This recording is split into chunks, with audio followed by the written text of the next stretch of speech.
was going to commit most of my life to trying to help the world around me, and not just immediately around me, but beyond me in other countries. I had started traveling to different places, but I always would choose countries that didn't have what I have here in Canada. And I remember reading a story. It was published by BBC News World. It was about a little girl named Sukan, and this story was, I don't know, it's hard to describe it. She was 8. She was sold from Cambodia and she ended up going to Thailand. Her mother sold her because they had 6 kids and they couldn't afford to raise all the kids. And she didn't think she was selling her to be trafficked. She thought she was getting her a job to go work in a restaurant in Thailand. Sukan ended up in Thailand and later ended up being trafficked all the way to Toronto and came through Pearson Airport. Then she was put in a van and driven to Detroit. Well, I lived at that time right off the 401. So for her to get from Pearson to Detroit, that van of those 18 children had to pass right by my house. And I read this story down to the very end where they were all stripped down naked in a nightclub in Detroit and auctioned off as slaves. They later were placed in brothels and they became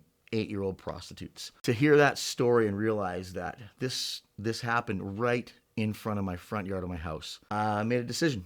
That was it. Something had to change, and I need to be a player in this change. So I did what any partially sane person would do, and I jumped on a plane and I flew to Cambodia. I went to the place, the very market where these kids were being peddled like they were chattel, like they were property. And I watched it happen in front of my eyes. And at that moment, I said, this is it. So I got back on the flight to come home, and on a Thai Airways napkin, I wrote out a business plan as to what I was going to do for the rest of my life to stop this from happening again. If you want to hear the rest of that story, hit that follow button and stay in touch.